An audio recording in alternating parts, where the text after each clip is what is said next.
Israel confirma que ha matado al líder de Hamas, Yahya Sinwar, en un ataque en la Franja de Gaza. También habrían muerto al menos otros 2 militantes. Los ataques aéreos israelíes contra el norte de Gaza han dejado al menos 87 muertos o desaparecidos. Oficiales estadounidenses investigan la filtración de 2 documentos de inteligencia altamente clasificadas sobre los planes de Israel para atacar a Irán, publicados el viernes en la plataforma Telegram. El otro día discutía por Telegram con una persona cercana al gobierno sobre si el gobierno vende o no vende armas a Israel. Mi colega, que no es del PSOE, me aseguraba que se vendieron armas en el anterior gobierno y que en este no se ha vendido ni una. Me quedé pensando si no estaría yo equivocado y si nos habíamos podido equivocar en Canal Red y en Diario Red, pero casi al día siguiente Olga Rodríguez me mandó un artículo suyo en el diario.es titulado «No, España no ha impuesto un embargo formal de armas a Israel». Lean el artículo entero, pero permítanme adelantarles algunas partes. Olga formula preguntas claves y las responde con mucho rigor. La primera pregunta que formula: ¿ha impuesto España un embargo de armas a Israel? La respuesta es no. El presidente del gobierno español pidió esta semana a la comunidad internacional que deje de vender armas a Israel. Sin embargo, España no ha impuesto un embargo formal de armas. Para hacerlo, tiene que modificar la ley de comercio de armas, un paso que han solicitado formalmente al Congreso más de 500 organizaciones a través de la campaña Fin al comercio de armas con Israel. Siguiente pregunta de Olga Rodríguez. ¿Ha enviado España material militar a Israel tras el 7 de octubre de 2023?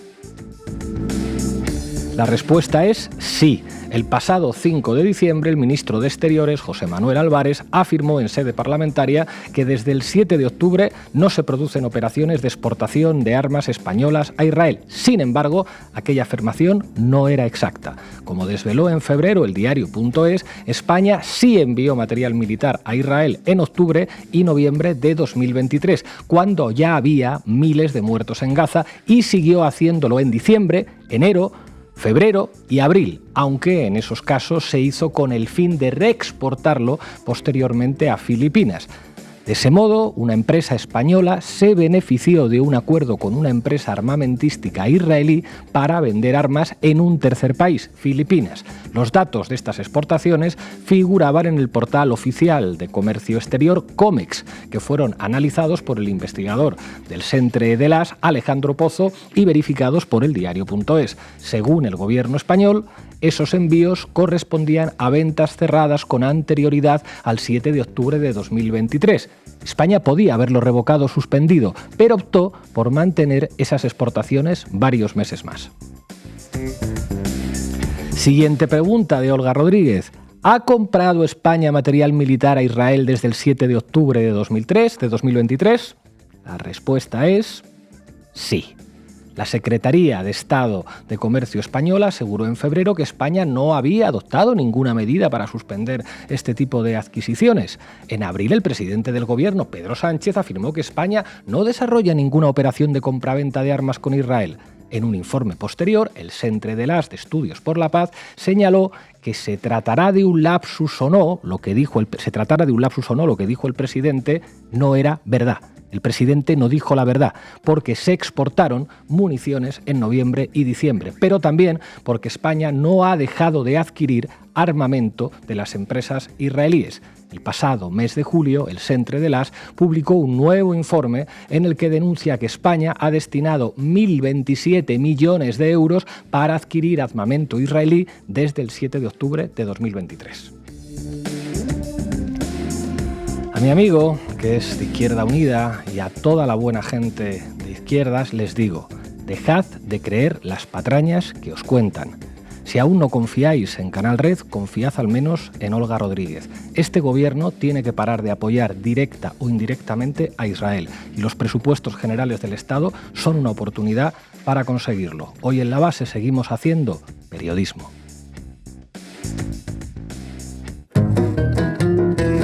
La Base, con Pablo Iglesias, Irene Zugasti, Manu Levín e Ina Afinogénova.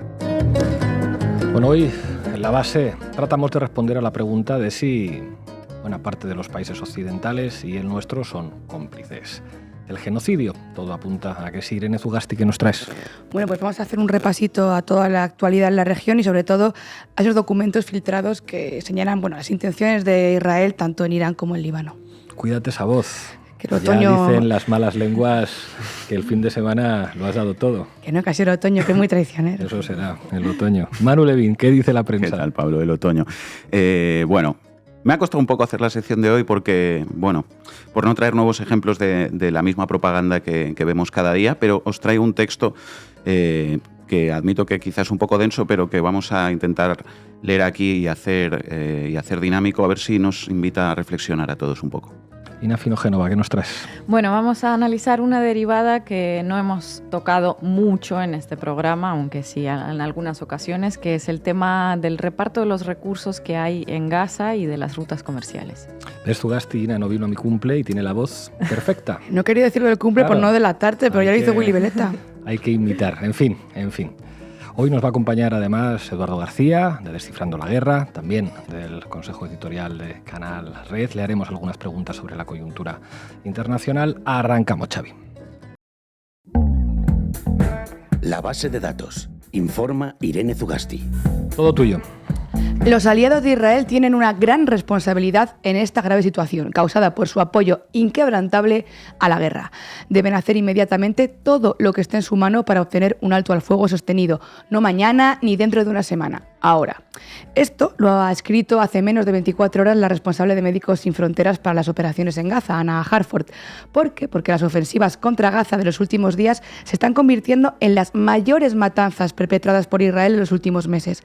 La noche del sábado mismamente, un bombardeo israelí con aviones de combate dejó 87 muertos y al menos 40 heridos en la franja, al norte de la franja, de hecho. La gente que vive en Jabalia se despide cada noche en sus redes sociales porque no saben si van a vivir otro día. Esta que ven en la imagen, por ejemplo, la artista e ingeniera Mahasin Al-Khatib, fue asesinada hace 2 noches. Y Jabalia, no lo perdamos de vista, es, en la teoría, un campamento de refugiados, el más grande de la franja de Gaza. Sí, Jabalia tenía escuelas que han volado por los aires, tenía pozos que han sido contaminados y envenenados por Israel y albergaba a cientos de miles de personas que sobreviven hacinadas en tiendas de campaña sin acceso a agua, ni a ayuda humanitaria, ni a comida.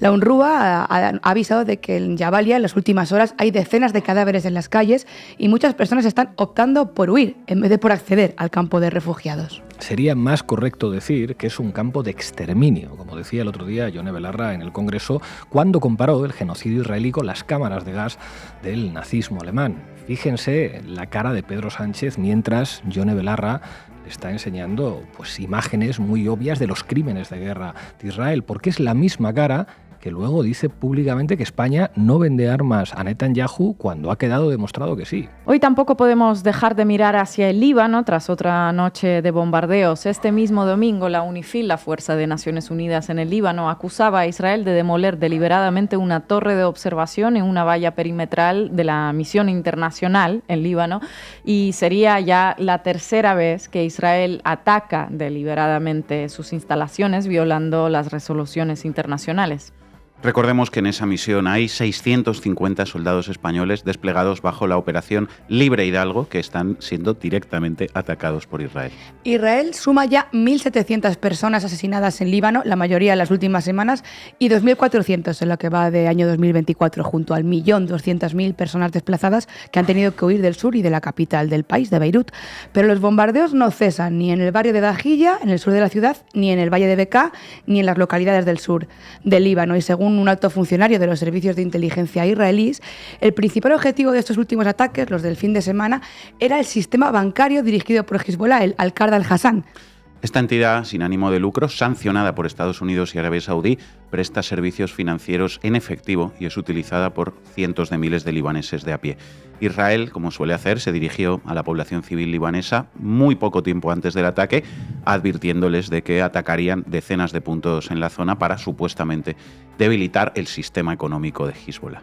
Aunque ya saben, doctrina dajía israelí. Informaba Marta Maroto de Contexto desde Beirut que las escenas de miles de personas huyendo precipitadamente de sus hogares se ha vuelto a repetir esta noche. Ahora les contaremos qué condiciones quiere imponer Israel para terminar con el terror que él mismo ha generado en Líbano. Recordemos también que la semana pasada Israel mató en Gaza al líder de Hamas, a Yahya Sinwar, que se había convertido en uno de los principales objetivos militares de Israel durante el último año, especialmente después de su ascenso el pasado mes de agosto al frente de la organización. Fue entonces cuando Sinwar reemplazó a Haniyeh, asesinado a finales de julio en Teherán. Israel ha celebrado el asesinato extrajudicial de Sinwar como otro gran hito, ¿no? Aunque realmente, como estamos viendo, la cosa no está cambiando. Por cierto, que el asesinato vino precedido de unas imágenes de sus últimos momentos de vida, como ocurriera también con Saddam Hussein o con Muammar al-Gaddafi. Kamala Harris celebraba la ejecución diciendo: Estados Unidos, Israel y el mundo entero están mejor como resultado de este asesinato. Entonces, si Washington celebra una ejecución extrajudicial argumentando que el líder de Hamas es el responsable de matar a miles de personas inocentes y tiene sangre norteamericana en sus manos, ¿podríamos decir lo mismo de Benjamin Netanyahu toda vez que el ejército de Israel ha matado a varios periodistas y trabajadores de ONGs estadounidenses y es responsable de acabar con la vida de miles de víctimas, muchas más que el líder de Hamas? Bueno, Pablo, esa pregunta nunca la escucharemos en Washington. De hecho, ayer mismo los asesores de Kamala Harris marcaban línea en New York Times afirmando que no había que confundir su empatía con los palestinos con su férreo apoyo a Israel. Así que este es el Partido Demócrata, ¿no? Para algunos simpatía y para otros artillería. Por cierto, es ahí en la Casa Blanca donde Israel ha ido a presentar sus condiciones para un alto el fuego en Líbano que se han conocido en las últimas horas. Entonces, a ver que yo me aclare. Atacas a la población civil de un país con medios terroristas y con bombardeos aéreos, después lo invades por la vía terrestre y ahora le presentas a Estados Unidos un plan de alto el fuego. Es así, ¿no? Tal cual, Manu, así es. Según el medio estadounidense Axios, Israel ha pedido a Washington que sus fuerzas puedan participar en la aplicación activa de un acuerdo de alto el fuego para asegurarse que Hezbollah no se rearma ni se reconstruye su infraestructura militar. Vamos, que exigen la presencia permanente de tropas israelíes en territorio libanés. Y además, Israel demanda que su fuerza aérea mantenga la libertad de operación en el espacio aéreo del Líbano. Y todo esto, por supuesto, es contrario a la resolución 1701 del Consejo de Seguridad de Naciones Unidas, que es la que establece que tienen que ser las Fuerzas Armadas del Líbano y la Fuerza Provisional de Naciones Unidas las que sean las encargadas de garantizar dicho alto al fuego. Y no son los únicos documentos que se han conocido en las últimas horas, y esto que les vamos a contar también es determinante para entender cómo Israel no piensa parar este genocidio, ni asesinando a más líderes de Hamas o Hezbollah, ni reduciendo Gaza a cenizas. Pues sí, porque parece que el gobierno de Estados Unidos está investigando la publicación no autorizada, la filtración de unos documentos clasificados que evalúan los planes de Israel para atacar a Irán, algo que ha confirmado la propia Cámara de Representantes de Estados Unidos. Bueno, ¿y qué tienen esos papeles para preocupar tanto a Washington? Porque han tachado la filtración de muy preocupante. Bueno, pues son unos documentos que aparecieron en Telegram y se hicieron eco en primer lugar tanto Axios como CNN y que se atribuyen a la Agencia de Inteligencia Geoespacial y a la Agencia de Seguridad Nacional de Estados Unidos, nada menos. Os resumo un poco los títulos. El primer documento filtrado dice: Israel, la Fuerza Aérea continúa los preparativos para un ataque a Irán. Y el segundo dice: Israel, las fuerzas de defensa continúan los preparativos clave, casi con certeza, para un ataque a Irán. Ambos están fechados el 16 de octubre y se filtraron por primera vez un día después, el pasado jueves. En términos generales, señalan que Israel todavía estaba posicionando activos militares a mediados de la semana pasada para llevar a cabo un ataque militar en respuesta al ataque con misiles balísticos de Irán el pasado 1 de octubre. Los documentos refieren el seguimiento de imágenes satelitales y se centran también en los preparativos israelíes con misiles balísticos ROX, que también tratan el reabastecimiento de aviones y la vigilancia con drones en Irán y en otras zonas de la región. Y esto podría implicar, claro, que Israel estaba planeando una respuesta con misiles de largo alcance al ataque de Irán y que Estados Unidos tenía conocimiento de sus movimientos. Bueno, es que de hecho muchos elementos de los dos documentos se describen como compatibles para haber sido compartidos internamente dentro de esa red de inteligencia que se llama Five Eyes, que está integrada por Estados Unidos, Reino Unido, Canadá, Nueva Zelanda y Australia. Y otros están marcados también como compatibles únicamente entre dos estados, Estados Unidos y Reino Unido. De hecho, hablando de amigos, amigues y aliados, Boris Johnson dijo ayer domingo que había hablado con su amigo Netanyahu para animarle y abordar el problema de la filtración. Eso sí que es un buen colega, ¿verdad? Total. Así que vamos a terminar precisamente con eso, con los amigos. Vamos a terminar donde empezamos, con esa afirmación de la responsable de Médicos Sin Fronteras atrapada en Jabalia, que señalaba directamente a los aliados de Israel y a su apoyo inquebrantable en esta guerra. Pues si ya lo decíamos en el editorial, hay algo peor que no hacer nada. Y es el cinismo de decir que se hace algo y en realidad hacer todo lo contrario. Y eso es lo que está haciendo Pedro Sánchez, hablando de derecho internacional, mintiendo deliberadamente a la ciudadanía, porque España no ha impuesto un embargo formal de armas a Israel, ni ha cortado relaciones diplomáticas, comerciales, ni de ningún tipo. Así que sí, la responsabilidad española en este genocidio es más que evidente. Tanto que hasta la Francia de Macron nos pasa por delante en lo simbólico, tampoco seamos tan optimistas. El ministro de Asuntos Exteriores israelí, Israel Katz, dijo ayer que había ordenado a su ministerio iniciar procedimientos legales contra el presidente francés, contra Emmanuel Macron, después de que París prohibiera a las empresas israelíes participar en una próxima feria naval militar. Mientras, aquí en España, la Feria Internacional de Defensa y Seguridad de España, FEINDEF, que se celebrará en 2025, es la única feria del sector apoyada institucionalmente por el Ministerio de Defensa y cuenta con Israel en su dossier. Otros países como Colombia o como Chile sí han expulsado a Israel de sus ferias de armamento. España no. Eso es. Y por cierto, no queremos dejar de recordarles unos nombres, sobre todo a nuestra audiencia en Cataluña.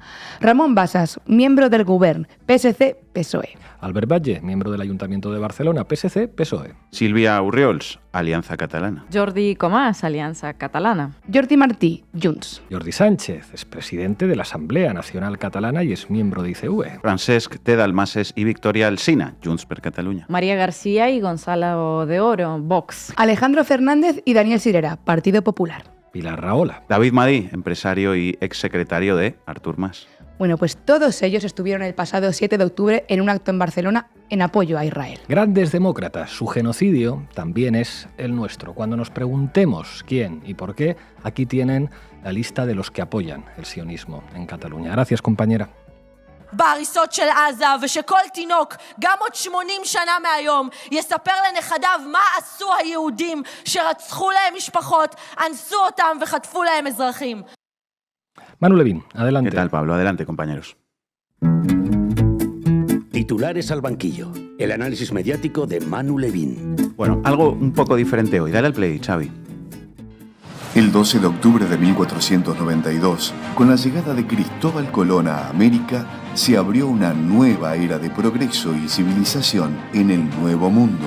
Este hito histórico sin precedentes sentó las bases de la modernidad en América, marcando una influencia cultural, lingüística y económica que ha moldeado nuestra historia e identidad. Lejos de ser una simple expedición marítima, la llegada de Colón representó un cambio de paradigma global. Colón, como símbolo de la expansión y el progreso, nos recuerda la capacidad del ser humano para superar lo desconocido y buscar nuevas oportunidades para el desarrollo y la civilización. Bueno, esto que acabamos de escuchar es el vídeo oficial que publicó la Casa Rosada en Argentina este 12 de octubre, hace unos días, con motivo del aniversario de la invasión europea de América. Es una reivindicación abierta del genocidio y de la colonización. Modernidad, progreso, desarrollo, civilización. No me he confundido de capítulos, sé que estamos hablando de Israel y Palestina, pero quería que arrancáramos con esto para plantear aquí algunas preguntas. ¿Tiene alguna relación una cosa con la otra? ¿Qué tiene que ver el hecho de que el gobierno de Milei reivindique la invasión de América con el hecho de que sea uno de los gobiernos más sionistas del mundo? ¿Qué tiene que ver este vídeo que hemos visto con el hecho de que Milei haya decidido sacar a Argentina de su posición históricamente neutral en geopolítica para pasar a un alineamiento geopolítico total con Estados Unidos, Reino Unido o Israel? ¿Nos dice algo el hecho de que el gobierno de Gustavo Petro en Colombia, que fue también resultado del triunfo del Pacífico y de la Colombia Negra, sea hoy uno de los gobiernos del mundo que más denuncia el genocidio israelí contra el pueblo palestino? ¿O la Sudáfrica post-apartheid? ¿Qué tiene que ver la campaña mediática que aquí en España ha situado la inmigración como el supuesto primer problema del país con la campaña pro-genocidio en Gaza de esos mismos medios de comunicación? ¿O con Trump diciendo que los inmigrantes comen gatos? ¿Qué tienen que ver las movilizaciones contra el genocidio en Nueva York con el movimiento Black Lives Matter o con el derribo de estatuas de colonizadores o con la demanda de perdón de México a la corona española por la conquista? ¿Qué tiene que ver el genocidio en Gaza con la masacre de Melilla? Si Israel cae, nosotros caemos. Así tituló Manuel Valls, alias el socialista deportador de gitanos, su columna en el muy demócrata periódico El Español hace unos días en el aniversario del 7 de octubre. ¿Recuerdan que lo comentamos aquí? Contra Israel, contra Occidente, fue el editorial de ABC hace unos días. Israel, su genocidio es el nuestro, hemos titulado hoy nosotros el programa. Bueno, planteaba todas estas preguntas, absurdas, sin ningún tipo de sentido, sin duda, porque hoy os traigo aquí un texto del que, bueno, casi quiero limitarme a citar algunos fragmentos, y algo comentaremos también sobre ellos, claro, que al menos a mí me parece muy estimulante. Es una rara avis publicada hace unos días en El País. Lo firma una de esas voces, digamos, no occidentales, a las que es poco frecuente escuchar en los medios de esta parte del mundo. Y con parte del mundo veréis que me refiero a un concepto no exactamente o no solamente geográfico. Pankaj Misra, ensayista y novelista indio. Gaza, Occidente no se entera de nada, se titula este texto. El sur global ve a Israel como una potencia subrogada de Occidente que destruye cuerpos morenos como en tiempos coloniales. Los grandes medios occidentales que acusan a Putin de barbarie pero no aplican el mismo rasero con Netanyahu no comprenden lo que está pasando en el resto del mundo, dice el subtitular. Suena muy interesante, que es lo que plantea Pankaj Misra. Pues vamos con ello. Es un texto largo, quizá un poco denso, como decía al principio, pero vamos a ver si somos capaces de reproducir algunos párrafos e ir reflexionando todos juntos. Misra comienza con una crítica al discurso mediático en una mirada, digamos, similar a la que aplicamos aquí cada día. Lo hace citando al filósofo Karl Kraus. Dice, Kraus había refinado su crítica a la prensa durante la Primera Guerra Mundial, cuando empezó a culpar a los periódicos de estar agravando el desastre sobre el que debían informar. ¿Cómo es posible que se esté empujando al mundo hacia la guerra? Preguntaba, en su opinión, el origen de la guerra fundacional del siglo XX estaba en el hundimiento de las facultades cognitivas e imaginativas en todo el continente que había provocado la prensa y que facilitó que las naciones europeas cayeran en la trampa de una guerra que no supieron prever ni detener. Gracias a décadas de práctica, escribió Kraus, el periodista ha creado en la humanidad tal falta de imaginación que es capaz de enzarzarse en una guerra de exterminio contra sí misma. Ahora que se extienden imparables unas guerras encarnizadas en Europa y Oriente Próximo que amenazan con convertirse en conflagraciones más amplias y están desgarrando el tejido de varias sociedades, la crítica de Kraus al cuarto poder, el llamado pilar de la democracia, no solo es más pertinente, sino que resuena como un análisis general de la decadencia de las instituciones democráticas en Occidente. La propaganda indisimulada, la corrupción y la pérdida de confianza en los discursos del periodismo, un síntoma más para Pankaj Misra de la crisis de la autodenominada democracia liberal y de la decadencia de la hegemonía de Estados Unidos y Occidente en el mundo, también la ideológica y cultural. La fragilidad innata de esas instituciones, prosigue el texto, la vieron hace mucho tiempo los súbditos asiáticos y africanos de los colonialistas europeos. Mahatma Gandhi, para quien la democracia era literalmente el gobierno del pueblo, insistía en que en Occidente era pura teoría. No podía ser una realidad mientras persista el inmenso abismo entre los ricos y los millones de personas hambrientas y los votantes se dejen guiar por sus periódicos, tantas veces deshonestos.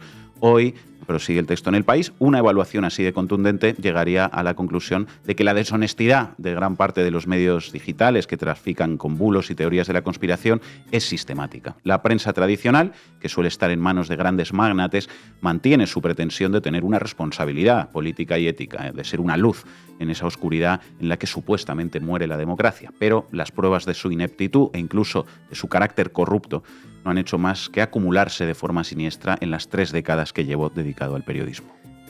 El carácter corrupto de los poderes mediáticos dominantes en Occidente, escribe Misra.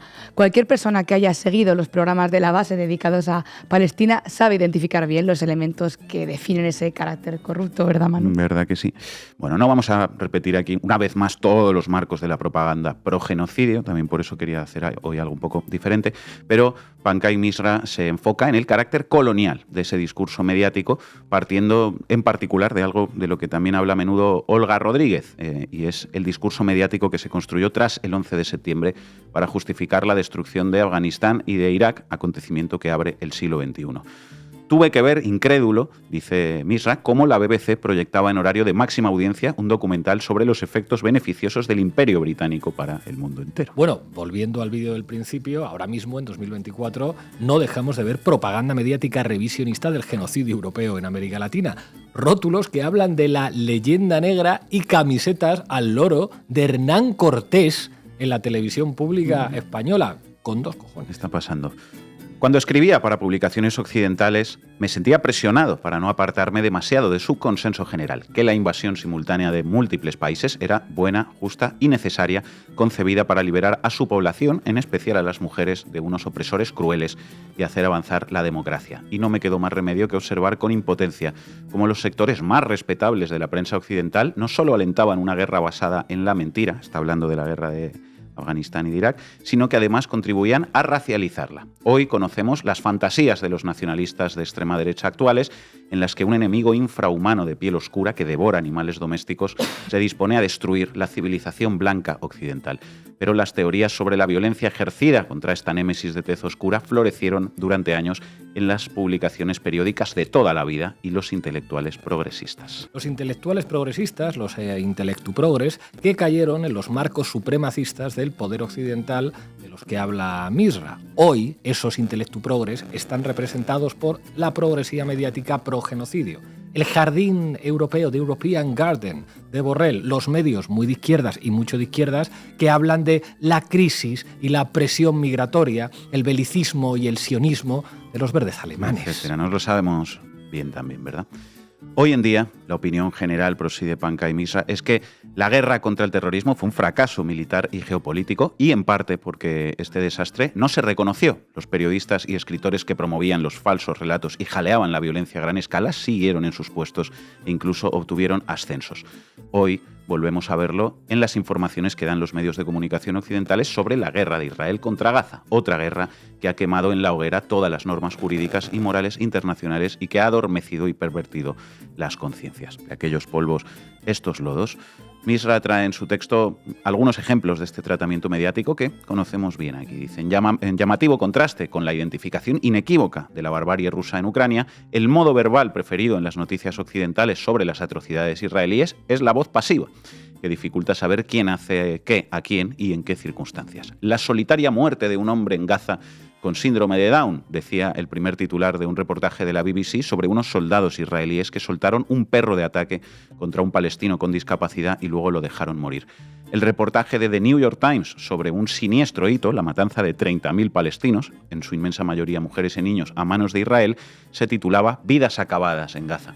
Otro reportaje más reciente de Associated Press sobre la política del hambre impuesta por Israel se titula Un bebé palestino de 10 meses dejó de gatear de repente. Dejó de gatear de repente. La polio había llegado a Gaza.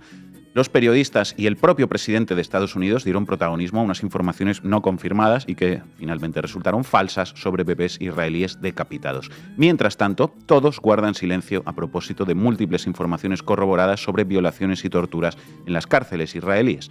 Un artículo en The Atlantic, revista hoy dirigida por un antiguo miembro de las fuerzas de defensa israelíes que difundió un famoso informe falso sobre Irak, se atrevió a afirmar, incluso después del asesinato de miles de niños en Gaza, que es posible matar niños legalmente. El relato de los medios de comunicación occidentales sobre la defensa propia de Israel es una muestra más de la drástica discrepancia entre lo que dicen los principales periodistas de Occidente y lo que los demás vemos que está pasando en el mundo. No puedo evitar una sensación de déjà vu ni dejar de hacerme una vieja pregunta. ¿Aún es posible aumentar la capacidad cognitiva en el menguante ámbito del periodismo occidental, el reino encantado en el que he pasado provechosamente la mayor parte de mi vida? ¿Podrían evitarse las constantes debacles intelectuales y morales del periodismo cultivando un clima de opinión menos conformista y la apertura a experiencias y puntos de vista diferentes? ¿Podrían evitarse las constantes debacles intelectuales y morales del periodismo con la apertura a experiencias y puntos de vista diferentes? Se preguntaba Mishra. Me temo que no. Si haces eso, saldrás en Conspiranoicos, el nuevo juguetito de La Sexta para continuar su casa de brujas. Puntos de vista diferentes. Eso suena demasiado putinista, compañera. Vivimos en una época muy confusa, prosigue Pankaj Mishra, especialmente desconcertante para la generación de periodistas y comentaristas occidentales de más edad que alcanzaron la madurez en las décadas posteriores al final de la Guerra Fría y la caída del comunismo, cuando la democracia y el capitalismo occidental parecían definir el futuro del mundo entero. Hoy, todos los supuestos que han sustentado la política y el periodismo occidentales durante casi 3 décadas yacen hechos añicos. Vivimos en un mundo en el que el futuro de la democracia no está garantizado ni siquiera en Europa y América, y mucho menos en la India, el país de este autor. Y lo más inquietante es que, tras un largo paréntesis, hay grandes partidos políticos a ambos lados del Atlántico que vuelven a exhibir explícitamente el nacionalismo blanco como ideología. Los responsables y redactores de las publicaciones más veteranas no se habían preparado mentalmente para el derrumbe de su ideología de la globalización capitalista, ni para la rápida pérdida de poder, legitimidad y prestigio de Occidente. Estaban demasiado aferrados, por origen nacional y de clase y por formación, a las tesis intelectuales desarrolladas durante su hegemonía total. Estaban tan involucrados en los estertores de muerte del viejo mundo que ahora no pueden sentir las contracciones del nuevo que están haciendo. Es más, les cuesta comprender sus propias sociedades que están cambiando drásticamente a su alrededor. En otras palabras, ¿y si pese a lo que uno podría pensar en función de lo que vemos cada día, el mundo que se está derrumbando no es el de los palestinos? Las élites intelectuales y políticas de Occidente cuentan con muy pocos medios para comprender y mucho menos para explicar el resto del mundo. Los periodistas de los grandes medios intentan plasmar la velocidad y la magnitud de la transformación histórica actual, el ascenso del sur global, mediante análisis cuantitativos. Presentan datos estadísticos sobre la importancia creciente de China en el comercio exterior y el volumen cada vez mayor de las economías de la India, Brasil e Indonesia. Pero esos datos y esas cifras no son más que pequeñas ondas en el aluvión de cambios mundiales que está barriendo todo lo que antes creíamos. Vivimos en un mundo que difiere por completo, en todas sus variantes de mentalidad política, actitud emocional y estructura económica, del mundo de hace solo 2 décadas. La historia siempre ha consistido en un choque entre distintos relatos en los que la gente desea reconocerse. El relato que escogemos sobre el pasado nos orienta hacia el mundo actual, nos ofrece un lugar y una identidad y explica en líneas generales nuestros sentimientos sobre lo que es posible. El marco del periodismo occidental, muy utilizado, se construyó sobre los triunfos de Occidente, la derrota de los regímenes totalitarios en 2 guerras mundiales, la contención de Alemania, Italia y Japón en la posguerra y la victoria sobre el comunismo en la Guerra Fría, seguida de la propagación mundial del capitalismo y la democracia occidentales. Esta experiencia excepcional de progreso en el Occidente de posguerra llevó a sus beneficiarios a hacer generalizaciones optimistas sobre los cambios en el resto del mundo y la capacidad de Occidente para dirigirlos. Pero esta versión de la historia, en la que les gustaba reconocerse a varias generaciones de periodistas occidentales, choca ahora con otro relato mucho más amplio, resonante y convincente, el de la descolonización, el acontecimiento fundamental del siglo XX para la inmensa mayoría de la población humana. Y he aquí, amigas, amigues y amigos, el concepto central que para el autor de este texto explica muchos de los fenómenos políticos y sociales que estamos viviendo hoy, y que es la línea que serviría para unir todos los puntos que sembraba Manu en las interrogaciones del principio. Descolonización. Descolonización, y que sirve para entender pues desde Ilan Pappé hasta a Gustavo Petro, ¿verdad? La palabra se utilizó por primera vez, dice Pankaj Mishra, para describir el proceso histórico que comenzó en los años 40, cuando las personas de piel oscura, en expresión del sociólogo estadounidense Dubois, de Asia y África, empezaron a librarse del poder occidental directo e indirecto. Pero ahora, descolonización se refiere a algo más que a un simple traspaso del poder político y económico en la historia mundial. La descolonización es una forma abreviada de describir cómo numerosos pueblos no blancos, entre ellos muchos afroamericanos y grupos de población inmigrante en Occidente, se sitúan en un continuo histórico más largo, ven su pasado y miden sus posibilidades para el futuro. Es indudable que si hay un marco analítico capaz de explicar una gran variedad de fenómenos nacionales e internacionales, desde el auge del nacionalismo chino y la extrema derecha en Occidente hasta las guerras culturales en Europa y Norteamérica, los disturbios en las universidades estadounidenses a propósito de Gaza, las divisiones en PEN América o el hecho de que Kylie Jenner haya perdido casi 1 millón de seguidores en Instagram, es el de la descolonización. Ese es el motivo de que los líderes y comentaristas occidentales, en especial los que se dejaron absorber en exceso por la fantasía del fin de la historia después de 1989, esto va dedicado especialmente a ciertos miembros ilustres de Progresía Trademark, tengan ahora el deber de reaccionar ante una dinámica histórica crucial, el reequilibrio del poder occidental construido a través del imperialismo y además de comprender las numerosas formas culturales y psicológicas de manifestarse ese reequilibrio.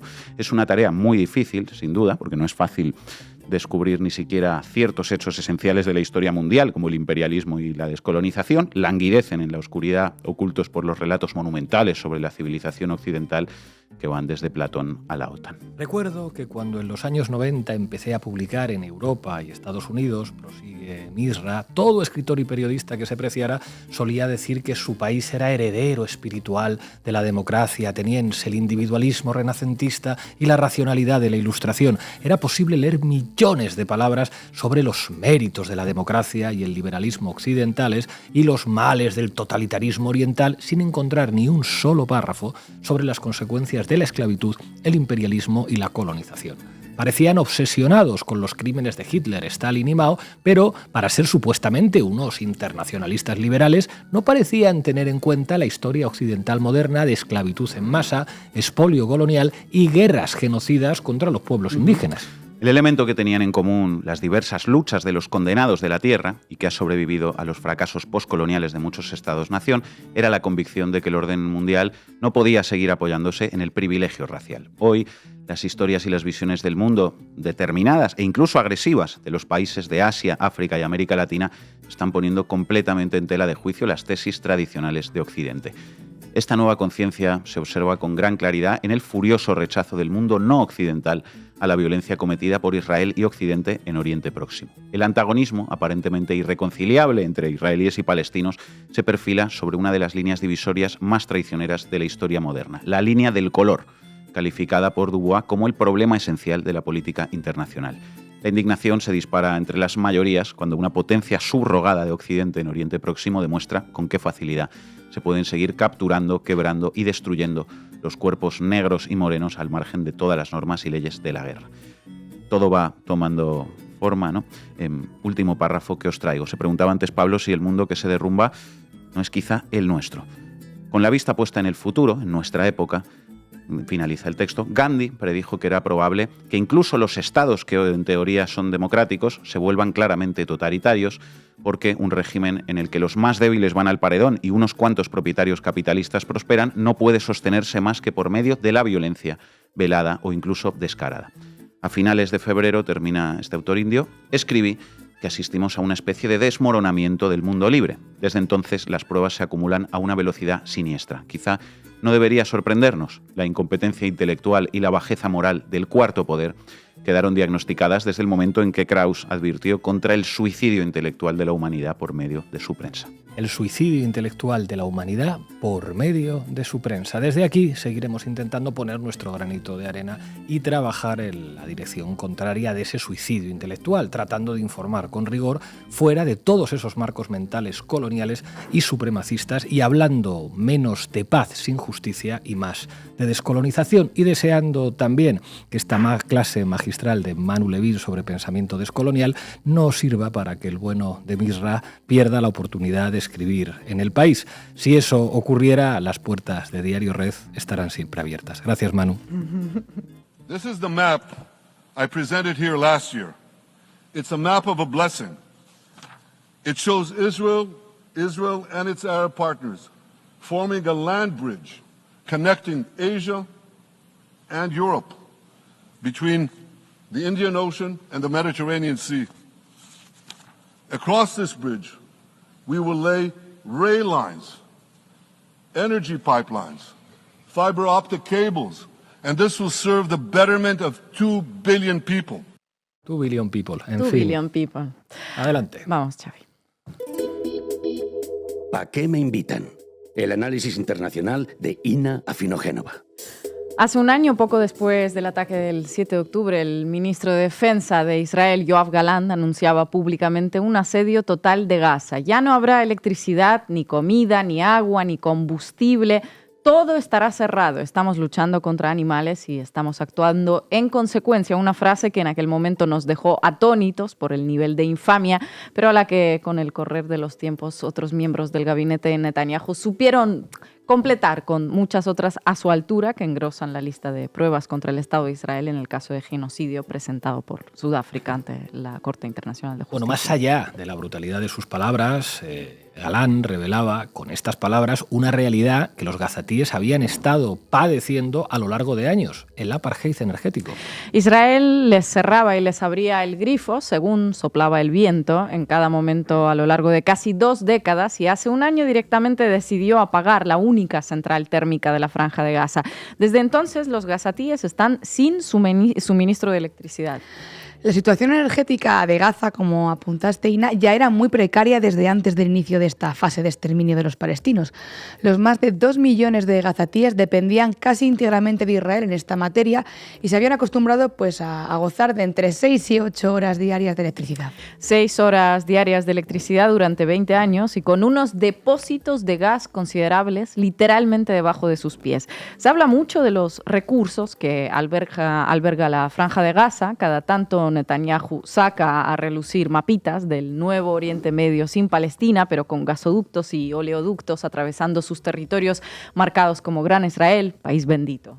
Y bueno, tal vez viene siendo el momento para ir sistematizando un poquito la información sobre los yacimientos que están debajo de estas tierras arrasadas para entender otra derivada de esta matanza, la lucha global por los recursos naturales y por el control de las rutas comerciales.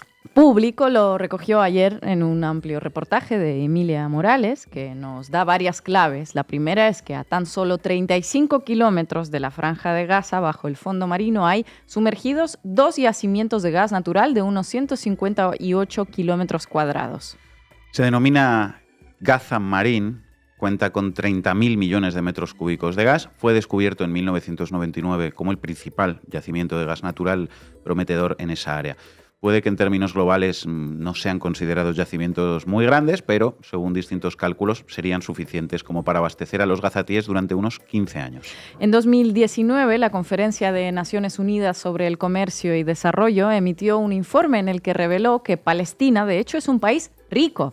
Según esta agencia, los yacimientos de petróleo y gas natural de la cuenca del Levante o Mar Levantino dentro del Mediterráneo tienen un valor neto de 453.000 millones de dólares, un potencial no aprovechado del petróleo y el gas natural que podía beneficiar no solo a la población gazatí, sino también a la de Israel, decían. Vamos, que la autosuficiencia energética en Gaza está al alcance de la mano. Es Tel Aviv el que está impidiendo que los palestinos exploten su propia riqueza. Lo está impidiendo porque lo considera como la prolongación natural, tal vez de esto también se escribió en algún libro sagrado de hace más de 2000 años, prolongación natural de los yacimientos israelíes, del Leviatán y Tamar, que cubren las necesidades energéticas de Israel y además son toda una fuente de financiación para el país que exporta su energía y que pretende convertirse en un centro energético de la región. Gaza Marine lleva unos 25 años sin explotarse, básicamente porque son los palestinos los que deberían aprovecharlo, algo que Israel ha impedido sistemáticamente, ya sea con bloqueos o con ofensivas militares. En 1999, BGG Group, que ahora es propiedad de Shell desde 2015, firmó un contrato con la Autoridad Nacional Palestina. De todos los beneficios, solo el 10% iba destinado a Palestina, según el acuerdo, quedándose la multinacional con el 90% restante. Con el tiempo se suponía que el margen aumentaría a favor de la Autoridad Nacional Palestina, pero eso nunca sucedió. En 2007, después de que Hamás arrasara en las elecciones municipales en Gaza, Israel sometió a la franja a un bloqueo total y les impidió a los palestinos disponer de sus recursos bajo el argumento de que los ingresos obtenidos servirían para financiar el terrorismo. Un año después, Tel Aviv lanzaba un ataque militar contra Gaza y en 2009 la invadieron durante varias semanas. O sea que impedir la explotación de Gaza Marín ha sido uno de los objetivos de las operaciones militares como Plomo Fundido, Respuesta del Eco o Marco Protector. Hoy algunos expertos empiezan a sugerir que si bien los recursos naturales gazatíes no son el motivo principal del genocidio, sí que se les puede considerar un aliciente más. Controlar todos los recursos de la zona para finalmente convertirse en un polo energético, que es lo que busca Netanyahu. Por eso, por algo, pues Netanyahu no ha parado de hablar de todos los proyectos gasísticos y de infraestructuras que se pueden hacer una vez que aquello esté hecho un erial. No solo el año pasado, antes del ataque de Hamás, sino también este mismo año frente a un hemiciclo de la ONU semivacío con todos los asesinados por su ejército sobre la mesa, cuando enseñó mapas de Nuevo Oriente Medio sin Palestina, con Egipto, Arabia Saudí, Bahrein, Emiratos Árabes Unidos, entre otros los países benditos, ¿no? Claro, es que con estos países ya estaba todo en marcha para explotar las riquezas que esconde el fondo del Mediterráneo. Y la ventana de oportunidad para Israel estaba abierta en un momento en el que la Unión Europea había renunciado al gas ruso por la invasión de Ucrania y estaba negociando con nuevos proveedores. En junio de 2022, recuerda Público, la Unión Europea llegó a un acuerdo con Israel y Egipto para importar gas de Tel Aviv a través de un gasoducto egipcio. Lo firmaron en una reunión del Foro de Gas del Mediterráneo Oriental, o EastMed Forum, al que acudió personalmente Ursula von der Leyen, que dicho sea de paso sigue invocando el derecho de Israel a defenderse hasta el día de hoy, con más de 40.000 muertos palestinos sobre la mesa. El 28 de noviembre de 2023, según recuerda Luis Flores en la revista Ecologista, la Comisión Europea publicó una nueva lista de proyectos de interés común europeo relativos a infraestructuras energéticas transeuropeas, en la que se incluyó el gasoducto EastMed. El genocidio contra Gaza estaba en marcha mientras avanzaban planes por conectar ciudades israelíes con Grecia a través de Chipre mediante gasoductos. ¿Desde qué yacimientos se alimentarían? Leviatán, Tamar y muy probablemente desde Gaza Marín también. También en pleno genocidio, Tel Aviv estaba otorgando licencias a compañías internacionales para la explotación de yacimientos gasísticos frente a sus costas y frente a las de Gaza. Para cuando alguien nos diga que ninguna empresa internacional se jugaría su reputación y su prestigio, pues hay unas cuantas en la lista a las que no les ha importado. El gigante británico British Petroleum, los italianos Eni, los coreanos Dana Petroleum o la empresa Azeri Sokar, entre otras. Así es. Poco antes de ello, Israel llegó a un acuerdo de facto, nada menos que con el Líbano, para delimitar sus fronteras marítimas y definir qué parte de yacimientos pertenecía a cada uno de los estados. Todo ello sin relaciones diplomáticas establecidas oficialmente y con la mediación de la francesa Total Energies. Y hasta llegaron a acordar en 2023 la explotación de Gaza Marín con Autoridad Nacional Palestina y con Egipto. Negociaron construir un gasoducto desde Gaza Marín hasta el país árabe, pero claro, el control de Gaza estaba en manos de Hamás, así que quedaba ese obstáculo por superar. Y luego llegó el 7 de octubre y el derecho de Israel a defenderse y, por lo tanto, exterminar el terrorismo. Con ello, de rebote, quedaría eliminado también el obstáculo para apoderarse de Gaza. Claro, el acuerdo con Arabia Saudí también parecía estar cerca, las relaciones con los países del Golfo con perspectivas de normalizarse, la Unión Europea dispuesta a exportar cada vez más recursos y Egipto listo para prestar sus gasoductos. Israel como un hub energético y una ruta comercial clave en el Mediterráneo. Todo atado y bien atado, pero sin palestinos, pero eso, contando con sus recursos. Y todo, como siempre, con apoyo de la Unión Europea. El genocidio, por lo tanto, es nuestro, el apartheid es nuestro, el saqueo colonial también aparentemente es nuestro. Gracias, compañera. Se llama genocidio. Benjamin Netanyahu es un criminal. Esto no va de guerra ni de paz, va de descolonización. El genocidio de Israel en la Franja de Gaza ha provocado que la región sea un polvorín. No se puede estar vendiendo armas a un Estado genocida. Cada mentira para justificar el genocidio en Gaza, amplificada por los medios, se repite ahora en Líbano, Yemen, en Siria. Israel nunca ha ocultado lo que es y lo que busca. Es Occidente, sus políticos y sus medios de comunicación los que intentan suavizar a un Estado genocida. Una vergüenza para todo ese periodismo y para todos esos periodistas que le siguen el juego.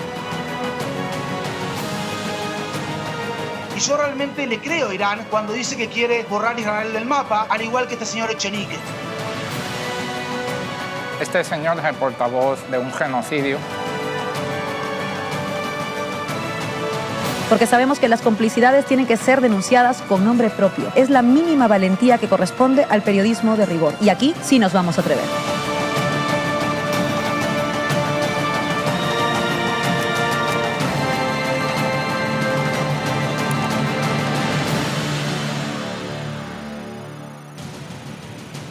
Hoy nos acompaña Eduardo García, de Descifrando la Guerra, del Consejo Editorial de Canal Red. Eduardo, muchísimas gracias por atender una vez más a La Base. ¿Qué tal, Pablo? ¿Cómo estáis? Están circulando algunos rumores de que podría haber intervenciones militares más directas de países de la OTAN en el conflicto en Oriente, el conflicto por llamarlo de alguna manera, en el genocidio de Israel contra Palestina. ¿Cómo valoras estos rumores? ¿Crees que es posible que países como el Reino Unido, por ejemplo, pudieran intervenir con tropas propias? Bueno, yo creo que en este sentido va a ser decisivo lo que ocurra el 5 de noviembre en las elecciones en Estados Unidos. Al final, los estados europeos, los grandes estados europeos, son en última instancia la extensión del dominio y de la estrategia estadounidense a lo largo del globo. Y depende de quién gane, depende de quién se imponga en esos comicios entre élites, que son las elecciones en Estados Unidos, vamos a ver probablemente una posición distinta con respecto a Oriente Medio por parte de los actores europeos. Creo que a día de hoy, si me preguntas de cara a las próximas 2-3 semanas, no me parece que sea una posibilidad que esté encima de la mesa, pero si Donald Trump llegase a ganar las elecciones, eso podría pasar a estar encima de la mesa. Al final, la posición del Partido Republicano liderado por Donald Trump con respecto a la guerra en Ucrania y Oriente Medio es una postura de práctico abandono del gobierno de Zelensky y de la posibilidad de victoria de Ucrania en la conflagración con Rusia y una concentración de recursos en Oriente Medio. Y en ese sentido, bueno, los actores europeos lo han demostrado sistemáticamente, que al margen de que, sobre todo en términos narrativos y retóricos, intenten alejarse de las prácticas genocidas del Estado de Israel, hemos visto algunas leves críticas, ¿no?, recientemente por parte de gobiernos como el de España o como el de Francia, pero en general el alineamiento estructural con el Estado de Israel sigue estando intacto, ¿no? Estos actores europeos, al igual que Estados Unidos, son conscientes de que independientemente de que puedan o no controlar en mayor o menor medida la narrativa con respecto al genocidio en Gaza y puedan o no en mayor o menor medida conseguir que sus poblaciones y sobre todo sus poblaciones de origen árabe se rebelen contra los gobiernos que están legitimando el genocidio en Gaza, más allá de todo eso, lo verdaderamente importante para sus intereses, tanto de los grandes estados europeos como de Estados Unidos, es sostener la alianza con Israel, porque al final Israel es la representación, la punta de lanza de la representación de los intereses del eje imperialista occidental liderado por Estados Unidos en Oriente Medio, que si bien ya no es la prioridad absoluta de este eje, lo es fundamentalmente Asia-Pacífico, sí que encuentra un lugar de privilegio como en el segundo escalón de la jerarquía. Entonces vamos a ver cómo se desenvuelven las elecciones estadounidenses, eso va a ser clave. Si finalmente Trump gana esas elecciones e impone al resto de actores del eje otanista un abandono relativo o absoluto del escenario ucraniano para poner el foco en una victoria en Oriente Medio, entonces podríamos llevar a ver ese escenario. De momento me parece que está lejos, que la alianza con Israel por parte de los estados europeos va a continuar, que el apoyo armamentístico va a continuar, el poner boots on the ground, como se suele decir, es decir, mojarse directamente, entrar de lleno en una conflagración en Oriente Medio en cualquiera de sus escenarios, me parece todavía lejano, pero va a depender de lo que ordene, como siempre, Washington. Y Washington va a ordenar lo que sus élites coyunturales surgidas de las elecciones del 5 de noviembre dictaminen.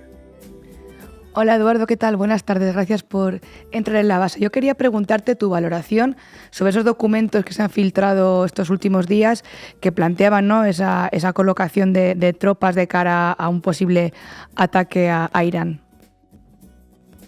Bueno, Estados Unidos ha mostrado su preocupación con respecto a la magnitud del ataque israelí contra Irán. Ya sabéis que ambos actores han entrado en un ciclo de acción-reacción, de respuesta contra respuesta, primero por el accionar de Israel en Oriente Medio y muy en particular en Gaza, aquel ataque iraní en abril del año 2024, los posteriores ataques israelíes y el ataque a inicios de octubre de este año por parte de Irán desataron un poco el miedo incluso dentro de los aliados de Israel de que el ataque israelí contra Irán, que a priori va a llegar eventualmente, de hecho lo esperábamos ya hace unos cuantos días, incluso hace más de 1 o 2 semanas incluso, pues pueda ser de una magnitud particularmente escalatoria. Aquí hay que entender cuál es la posición de los distintos actores, qué es lo que buscan con este ciclo de respuesta contra respuesta. Bueno, Irán ha mostrado históricamente que quiere imponerse frente a Israel, sobre todo en relación al resto de actores de Oriente Medio, es decir, conservar el liderazgo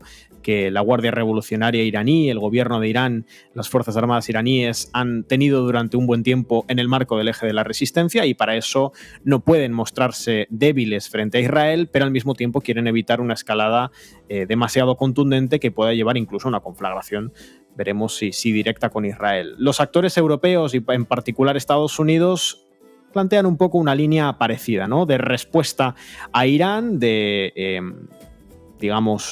mostrarse fuertes frente a los actores del eje de la resistencia, pero evitando una escalada que pueda incluso devenir en una guerra total a escala regional en Oriente Medio. Y además Estados Unidos, inmerso en la campaña electoral por parte del Partido Demócrata muy en particular, pues evidentemente también quiere evitar una escalada de esas dimensiones. Pero Israel no está en esa misma página. Israel sí quiere una guerra regional abierta con los actores del eje de la resistencia. Es poco cauto en ese sentido. Entiende que puede lograr una victoria estructural que todavía no la está logrando en Gaza, que puede lograr una victoria estratégica que todavía no está logrando en Líbano, y cree que puede lograrla también contra Irán. Entonces, el retraso de ese ataque de Israel contra Irán se ha producido principalmente porque no termina de haber un acuerdo entre el gobierno demócrata en Estados Unidos de Joe Biden y de Kamala Harris y el gobierno sionista de Benjamin Netanyahu en Israel, en el grado del ataque. Ambos están de acuerdo en que hay que atacar a Irán, mientras que Estados Unidos plantearía quizá un ataque a infraestructura industrial o militar que no fuese particularmente escalatorio y que permitiese además a Irán la posibilidad de hacer una respuesta equivalente o inferior a la de inicios de octubre para empezar a desescalar o al menos estancar la situación entre los dos estados. Israel quiere un ataque quirúrgico, quiere algún tipo de ataques contra liderazgos, puede que quiera incluso atacar las instalaciones nucleares iraníes, no termina de estar claro, pero en cualquier caso quiere una respuesta mucho más escalatoria que la que desea Estados Unidos. Es por eso que hay desavenencias, es por eso que se está retrasando el ataque y es por eso que Estados Unidos ha mostrado a través de esas filtraciones preocupación, no por el hecho del ataque en sí, sino por la magnitud de ese ataque. Buenas tardes, Edu, ¿cómo estás? Gracias por estar aquí. Yo te quería preguntar por Hamás y por la situación de Hamás. Hace unos días fue asesinado Yahya Sinwar en Gaza. Semanas atrás ya fue asesinado Haniyeh en Irán. Gaza, pues tiene un nivel de destrucción brutal. Todo esto, por otro lado, sucede al mismo tiempo que, según las encuestas, el apoyo ciudadano, el apoyo popular a Hamás dentro de Palestina ha aumentado en detrimento del apoyo a la Autoridad Nacional Palestina. Yo te quería preguntar, ¿en qué cambia, estos asesinatos la situación de la resistencia palestina? Si crees que Israel va a conseguir reunir mimbres, como para salir y decir hemos cumplido nuestro objetivo de destruir a Hamás, o si por el contrario, todo esto que estamos viendo, al igual que ha sucedido en otras ocasiones y en otros lugares, va a fortalecer, a multiplicar la resistencia palestina y la hostilidad hacia Israel de otros grupos armados de otros países o incluso de otros estados vecinos. ¿Hacia dónde crees que está yendo la cosa? Bueno, aquí lo que hay que tener en cuenta es un matiz de carácter del conflicto de los dos actores, del Estado de Israel por un lado y de Hamás por el otro, porque se trata de un conflicto entre un Estado y una guerrilla, y entonces los objetivos de ambos son distintos. Para un Estado, cuando se enfrenta a una guerrilla, en este caso una guerrilla antiimperialista como sería Hamás y otros actores de la resistencia palestina dentro de Gaza, para ese Estado ocupante o para ese Estado que busca la situación de ocupación permanente, no ganar significa significa una derrota. Me explico ahora. Mientras que para la guerrilla no perder significa una victoria. Es decir, el objetivo estratégico de un actor como Hamás no es, evidentemente, ocupar el territorio de Israel. Lo único que significaría una victoria para Hamás es conseguir evitar la ocupación permanente por parte del Estado de Israel y cambiar además la correlación de fuerzas a nivel político, que es lo que consiguió, por cierto, con el ataque del 7 de octubre. Entonces sí, por supuesto, el asesinato, la muerte en combate de Yahya Sinwar, del líder de Hamás, por parte de Israel, es un golpe a la resistencia palestina, pero no es un golpe definitivo en ningún caso. Y de hecho nos ilustra que Israel lleva sumido en una dinámica complicada desde el inicio de la operación y del genocidio en Gaza.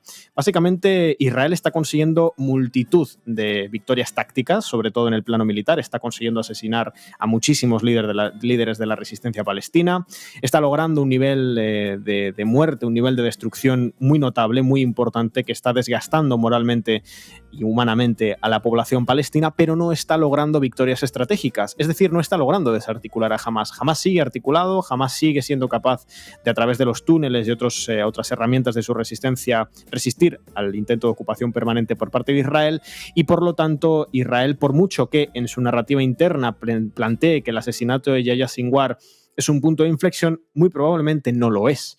Hamás sigue siendo una fuerza muy importante, la fuerza de referencia de los palestinos en Gaza. Hamás sigue consolidando una posición de fuerza en el marco del eje de la resistencia. La situación en Gaza, el genocidio israelí en la Franja de Gaza, sigue internacionalizándose y Hamás sigue logrando que otros actores en la región poco a poco se vayan involucrando, al tiempo que Israel no consigue acercarse a ese objetivo de la aniquilación completa de la resistencia palestina, que es el objetivo de Israel. Por eso insisto en que en un conflicto en el que por un lado tienes un Estado en búsqueda de una ocupación permanente y por el otro una guerrilla antiimperialista, los objetivos son distintos. Para uno, el objetivo de Máximos es la ocupación completa del territorio y la aniquilación completa de la resistencia, un objetivo que está muy lejos para Israel, mientras que para la guerrilla el objetivo es evitar la ocupación permanente, internacionalizar el conflicto y resistir durante el mayor tiempo posible. Y eso de momento Hamás sí lo está consiguiendo. Sé que suena contraintuitivo en términos de números, pero en términos de objetivos estratégicos de los dos actores, desde luego Israel, por mucho que venda el asesinato de la muerte de Yahya Sinwar como un punto de inflexión, difícilmente lo es. Y efectivamente, como has planteado, Manu, Yahya Sinwar ya era una fuerza, una figura de muchísimo peso dentro de la Franja de Gaza, dentro de la comunidad palestina, probablemente la primera o segunda fuerza, el primero o segundo líder más respetado, más venerado dentro de Palestina, y de hecho su muerte lo martiriza, ensalza todavía en mayor medida a la organización, a la figura política de Hamás, y hace que actores de la juventud, sectores de la resistencia palestina, de la población palestina, pues vayan a animarse a combatir a la ocupación israelí. Insisto en eso. No tienen los mismos objetivos un Estado ocupante que una guerrilla, y por tanto no se puede leer de la misma forma el asesinato de Yahya Sinwar como el asesinato de algún líder, por ejemplo, del Estado israelí. Serían situaciones distintas, aunque en lo concreto fuesen lo mismo. Edu, buenas tardes. En la escala de 1 a 10, ¿tú qué importancia le otorgarías a todos esos recursos que esconde el Mediterráneo, Gaza, ¿no?, en particular, y los proyectos de infraestructuras que tiene en mente Netanyahu? ¿Qué influencia tienen sobre este ataque? ¿Está directamente vinculado o llega, digamos, como un añadido?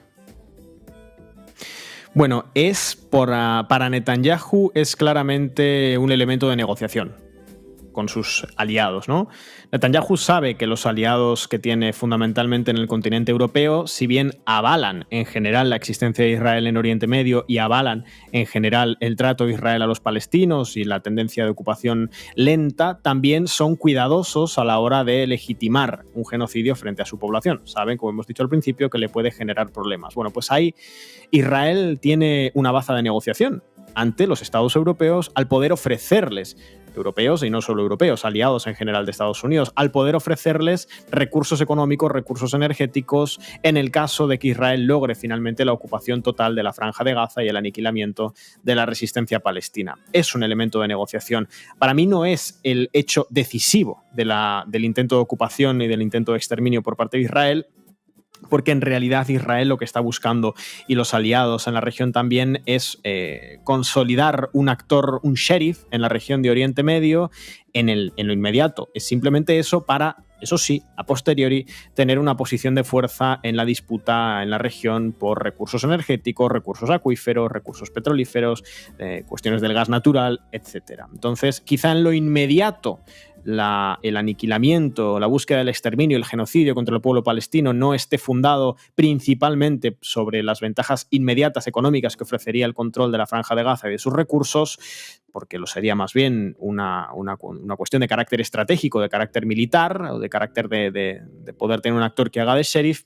Pero cuando uno mira la foto general, pone un poco vista de halcón, se da cuenta de que en realidad el interés general del eje liderado por Estados Unidos en Oriente Medio sí es el acceso beneficiado, el acceso privilegiado a los recursos naturales, acuíferos, petrolíferos, etcétera, en Oriente Medio. Son las dos cuestiones, ¿no? Siempre lo hemos dicho, la prioridad de los actores imperialistas es siempre en todo momento el control de los recursos energéticos, de los recursos económicos, pero para ello necesitan lograr victorias importantes en el campo militar, que igual quizá en la primera lectura no son evidentes, no son lo más importante, pero que cuando miras la foto general sí lo son. Muchas gracias, Eduardo García. Llegamos al final del programa. Recuerden hacerse socios y socias en apoya.canalred.tv o en el QR que está apareciendo aquí ahora mismo en pantalla para que podamos seguir informando como lo hacemos cada día. Mañana más y ya veremos si mejor. Os vamos a dejar con un tema para evitar que el diablo te engañe. Es un tema de Dover.